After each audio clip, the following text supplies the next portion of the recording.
अभी तक आपने देखा होगा कि जो राम मंदिर में चंदा और चढ़ावे चोरी का मुद्दा है या प्रकरण है, उस पे कांग्रेस पार्टी ने आधिकारिक तौर पर अभी तक कोई बात नहीं कही थी और इस मुद्दे पे कुछ नहीं बोले थे।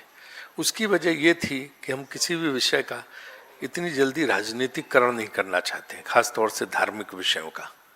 लेकिन अब जब एफआईआर दर्ज हो गई है तो इसका मतलब है कि सरकार ने ये मान लिया है कि राम मंदिर में भयानक चंदा की और चढ़ावे की लूट हुई है, वहाँ पे भारी चोरी हुई है और थोड़ा बहुत नहीं जो है सैकड़ों हजारों करोड़ की लोग बात कर रहे हैं कि वहाँ से जो है चढ़ावा और चंदा जो है चोरी हुआ है। तो अब सरकार ने भी इसको मान लिया, एफआईआर भी दर्ज हो गई है, लोगों की गिरफ्तारी भी हो गई है। तो अब इसलिए इस प्रकरण को उठाना कोई राजनीतिकरण नहीं माना जाएगा, बल्कि ये गंभीर मुद्दा है जो देश के करोड़ों करोड़ों लोगों की आस्था से जुड़ा है। यहाँ तक कि विदेशों से फोन आ रहे हैं, जो भारतीय है वहाँ, वो तक करें कि भाई क्या हुआ, कमाल हो गया, गजब हो गया। अगर राम मंदिर का चंदा और चढ़ावा लूट लिया तो लोग क्या करेंगे, फिर रह क्या गया, बचा क्या है, कहाँ गई हमारी नैतिकता, कहाँ गए हमारे सिद्धांत। गांव गांव से चंदा इकट्ठा हुआ, गरीबों ने चंदा दिया, 100-100 रुपए, 50-50 रुपए, 10-10 रुपए भगवान राम की भक्ति के लिए, उनकी श्रद्धा के लिए लोगों ने दिए थे। उस पैसे को आपने गायब कर दिया, उस पैसे को आपने लूट लिया, उस पैसे का हिसाब किताब सब गायब है। और अब गिरफ्तारियां हो रही, एफआईआर हो रही। तो एफआईआर किस पे हो रही है? छोटे छोटे लोगों पे। तो आप क्या अंदाजा लगा सकते हैं कि हजारों करोड़ की लूट ये लोग खाली अकेले कर सकते हैं? किसी की तो जिम्मेदारी ऊपर से बनती है ना, कि आप 10 कर्मचारियों के नाम, 8 कर्मचारियों के नाम या छोटे मोटे जो जुड़े उनके नाम से आप कह रहे हो उनकी गलती थी। तो ये लगातार जो प्रकरण चल रहा, सीसीटीवी बंद करके चोरी हो रही, ऐसा तो हो नहीं सकता कि लोग चुपचाप कर लें। जो कर्मचारी वहां पे पैसा गिनने में लगे हुए थे, तो इसका मतलब है कि बड़े बड़े लोगों की सहमति से हो रहा था। आपने कहा कि आप जो है पिछले चुनाव में नारा था कि जो राम को लाए हैं उन्हें आप सत्ता में लाइए। तो अब जिन्होंने राम को लूटा है उनकी क्या सजा है? उनकी जिम्मेदारी भी तो तय होनी चाहिए कि सिर्फ 8 कर्मचारियों पे डाल के, छोटे मोटे लोगों पे डाल के आप जो है इससे बच के निकलना चाहते हैं। ये मुद्दा बहुत देशव्यापी स्तर पे चल रहा है। हर तरफ हर लोग इस पे जो है सक्रिय हैं और सबको बेहद चिंता है, सबको बहुत बड़ा झटका और धोखा लगा है। तो इसलिए जो है इस मुद्दे को हमने, कांग्रेस पार्टी उठा रही है, क्योंकि जो दक्षिण भारत की महिलाएं आती थी वहाँ पे एक परंपरा है कि जो वो पहने होती हैं, जो आभूषण या जेवर, ज्वेलरी, वो सब डाल देती हैं। इतने सालों से, दसियों सालों से जो ज्वेलरी, जो आभूषण, जो जेवर आ रहे थे, उनकी कोई रिकॉर्ड ही नहीं बना है। पैसे का तो फिर भी जो है वो गड्डियां चोरी होती थी और जो है मान लो 13 लाख चढ़ावा आया तो 10 लाख दिखा दिया, 3 लाख गायब हो गया, है ना। तो वो तो उसकी तो गिनती, ये जो जेवर और आभूषण और ज्वेलरी आती तो उसकी तो कोई जो है इन लोगों ने रिकॉर्ड ही नहीं बनाया। कोई रजिस्टर नहीं, कोई रिकॉर्ड नहीं, कोई रसीद नहीं, कुछ नहीं। और एक लंबी चौड़ी फहरिस्त है जो लोगों ने शिकायत करने का सिलसिला शुरू हुआ है कि हमने ये दिया था, हमने ये दिया था, हमने ये दिया था, उसकी हमें रसीद आज तक नहीं है। तो उसका तो वो कितने 100 करोड़ का, कितने 1000 करोड़ का जेवर था, आभूषण थे, उनका तो कुछ पता ही नहीं। कहते भगवान राम की जो माला थी हीरे की, वो भी गायब है। तो ये तो अजीबो गरीब मामला, ऐसा तो सुना ही नहीं था। तो ये जो है ये अब मेरे हिसाब से राजनीतिक मुद्दा नहीं, एक बहुत बड़ा धार्मिक मुद्दा है जिसपे हर एक की चिंता है और उसकी जिम्मेदारी से कोई बच के निकल सकता नहीं है। इसलिए जो है ये मुद्दा हम उठा रहे हैं। और आप राम के नाम पे वोट तो ले रहे हो, अब नोट भी लेना शुरू कर दिया। ये कौन सी जो है आपने नई चीज शुरू की है? लोगों के विश्वास से धोखा, लोगों की आस्था से धोखा, लोगों की भक्ति से धोखा, भगवान राम से जो लोगों की अगाध आस्था है, उस पे ये चोट है, उन लोगों के साथ ये धोखा है। तो इसलिए ये मुद्दा हम उठा रहे हैं और हमारा अपना मानना है कि ये जो मंदिर प्रकोष्ठ बनाए गए हैं, ये मंदिर प्रकोष्ठ क्या होता है किसी पार्टी के अंदर? हमने तो और प्रकोष्ठ सुने थे कि छात्रों के लिए शिक्षा प्रकोष्ठ बनता है और जो है दलित प्रकोष्ठ, ओबीसी प्रकोष्ठ, ये तुमने सुना थी। मंदिर प्रकोष्ठ क्या है? इसका मतलब बड़ी योजना के तहत हो रहा है कि मंदिरों के ट्रस्टों पे कब्जा करो, बड़े बड़े मंदिरों के, वहां अपने लोग घुसेड़ो, फिर वहां से चंदा निकाल के लाओ, उस चंदे का अपने राजनीतिक इस्तेमाल करो। ये योजना लग रही है ये, वरना मंदिर प्रकोष्ठ का क्या मतलब है इस देश में? किसी पार्टी ने आज तक मंदिर प्रकोष्ठ नहीं बनाए, यहाँ मंदिर प्रकोष्ठ बन रहे हैं। तो ये एक इतना गंभीर मामला है कि मेरा अपना मानना है कि इस पे जो है सुप्रीम कोर्ट से की जांच में, सुप्रीम कोर्ट की निगरानी में इसकी जांच होनी चाहिए। पहली मांग कांग्रेस पार्टी ये करती है कि सुप्रीम कोर्ट की निगरानी में इसकी जांच होनी चाहिए।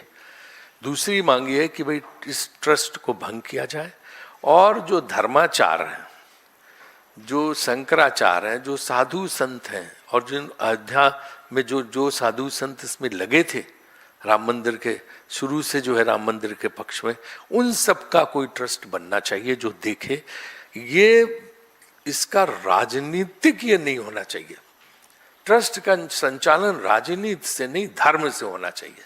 ये जो ट्रस्ट का संचालन आज की तारीख में राजनीति से हो रहा है, हम इसके बिल्कुल विरुद्ध और हम मांग करते हैं कि ट्रस्ट का संचालन राजनीति से ना हो, बल्कि जो है ये इसका संचालन जो है धार्मिक लोगों से हो, राजनीति में नहीं धर्म से होना चाहिए।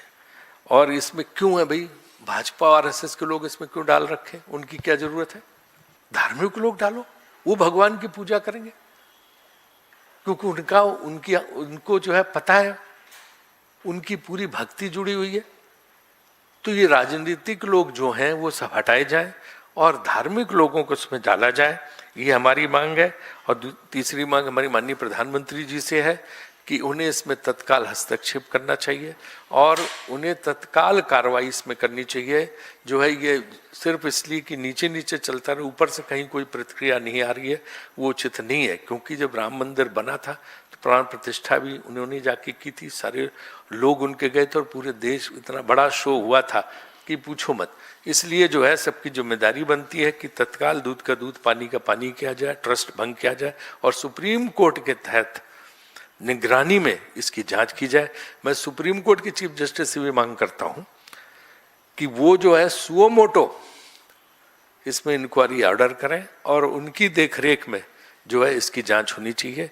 ये बात कहने के लिए आपके सामने उपस्थित हुआ था। हाँ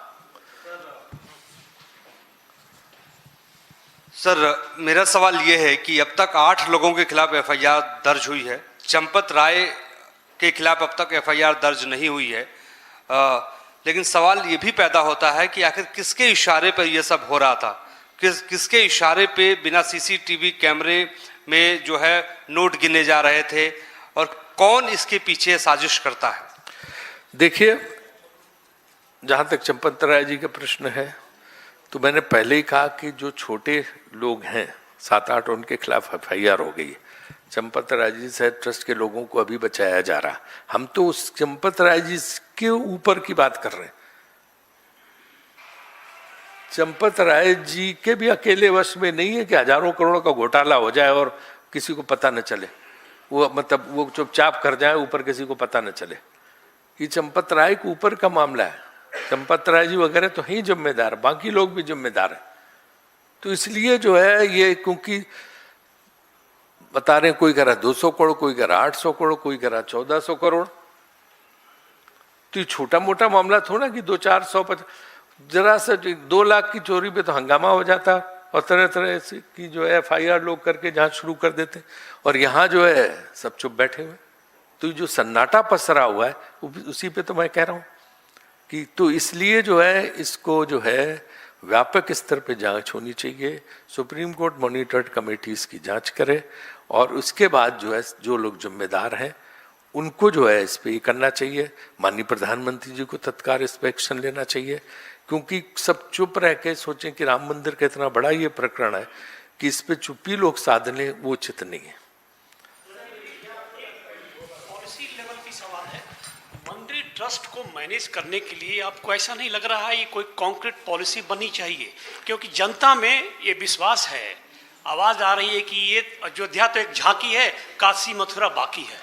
ये तरह तरह से शिकायतें आ रही कि साहब एक पूरा जो है एक बनना चाहिए प्रक्रिया कि किस तरह से मैनेज मंदिरों के ट्रस्ट जो है मैनेज किए जाएंगे, कैसे धार्मिक और निष्पक्ष लोग और ईमानदार लोगों को इनमें लगाना चाहिए। ये बात आपकी सही है कि ये बहुत मांग हो रही है, लोगों की आस्था अचानक टूटी है और लोगों को लग रहा है कि ये तो बहुत बड़ा उनके पैसे के साथ अन्याय हो रहा, जो आस्था से देते हैं उस धन का कैसे गलत इस्तेमाल हो रहा, तो इसलिए लोगों में इसकी चिंता है। और मैं मानता हूं कि इसका कुछ ना कुछ एक जो है राष्ट्रीय स्तर की नीति बननी चाहिए कि मंदिर के ट्रस्ट जो है कैसे संचालित होंगे, कौन करेगा, और बेहतर है कोर्ट ही इस पर कोई जजमेंट दे, क्योंकि बहुत से मंदिर हैं जहाँ बहुत सा चढ़ावा आता है और ये जो है मंदिर प्रकोष्ठ बना बना के जो चढ़ावा निकालने की योजना है इस सबको जो है ध्वस्त करना चाहिए। सर, चंपत राय ने अभी तक इस्तीफा नहीं दिया है या फिर उन पर जो है कोई जांच रिपोर्ट में उनका नाम नहीं है, क्या आपको लगता है कि खास तौर पर उनको बचाने का प्रयास किया जा रहा है? मैं तो शुरू से ही कह रहा हूँ, जो मैंने प्रेस कॉन्फ्रेंस शुरुआत में कहा कि ये छोटे छोटे लोगों के खिलाफ FIR हो गई, जो बड़े लोग हैं, मैं तो उससे आगे की बात कर रहा हूँ। चंपत राय जी जिम्मेदार, चंपत राय जी के ऊपर भी अभी सिर्फ चंपत राय जी पे चल रहा, खाली चंपत राय जी इतना कर लेंगे? अगर हजारों करोड़ की लूट हुई तो चंपत राय जी अकेले कर लेंगे क्या? कौन शामिल है भाई, ये सब पता तो लगे। तभी तो मैं मांग कर रहा हूं कि कड़ी कार्रवाई होनी चाहिए और ऊपर से कार्रवाई होनी चाहिए। ठीक है सर, एक सवाल और है। योगी आदित्यनाथ ने कहा है कि अयोध्या को बदनाम मत करो, आक्षेप मत लगाओ, कार्रवाई हो रही है, जांच हो रही है, किसी को भी छूट नहीं दी जा सकती है, क्या कहेंगे? देखिए, आक्षेप का कोई सवाल ही नहीं। आप देखो 15 दिन से ये चल रहा है, क्या कांग्रेस पार्टी ने इस पर कोई वक्तव्य देके कोई शुरू किया? नहीं। हम खुद कह रहे थे कि राजनीतिकरण नहीं करेंगे जब तक कुछ पता नहीं चल जाए। अब जब कल FIR हो गई और गिरफ्तारियां शुरू हो गई तो इसका मतलब होता कि सरकार ने मान लिया कि वहां चोरी हुई है, वहां डकैती हुई है पैसे की। वहां तो जो अधिकारी लोग बोल रहे हैं कि डकैती चोरी नहीं साहब, ये तो डकैती है। तो जब सरकार ने मान लिया, पुलिस ने मान लिया कि वहां चोरी और डकैती और पैसे की लूट हुई है, भगवान राम के चंदे की और जो है उसका चढ़ावे की, तो फिर हमने फिर इस मुद्दे को उठाया। वरना 15 दिन तो कांग्रेस पार्टी ने कुछ नहीं इस पे किया, चुप रही, क्योंकि हम नहीं चाहते इसका कोई राजनीतिकरण हो। अब जब सरकार ने मान लिया कि गड़बड़ हुआ तो इसमें तो मुझे तो लगता है बहुत बड़ा आघात है सारे राम भक्तों के लिए, भगवान में आस्था रखने वाले लोगों के लिए। सर, राम मंदिर में बीजेपी और RSS के लोग जुड़े हुए हैं उसकी देखरेख में, तो क्या आपको नहीं लगता कि जो राजनीतिक लोग हैं वो धार्मिक मामलों में ज्यादा इंटरफेयर कर रहे हैं, इस वजह से ये चोरी ज्यादा हो रही है? जो हमने 3 मांगे रखी उसमें एक मांग ये ट्रस्ट को भंग किया जाए और जो धार्मिक लोग हैं वो लाए जाए। ये राजनीतिक लोग नहीं ट्रस्ट में रहने चाहिए। ये जो उद्देश्य है कि मंदिरों के जरिए वोट लो और नोट लो, वोट भी लो और नोट भी वहां से मंदिरों से लूटो, ये जो एक नई जो है ये शुरू की गई है, ये जो है इस चीज पे हमारा प्रहार है कि ये बंद होनी चाहिए। आप वोट और नोट दोनों मंदिरों के जरिए लेना चाहते हो, ये नहीं चलेगा। ठीक है, थैंक यू।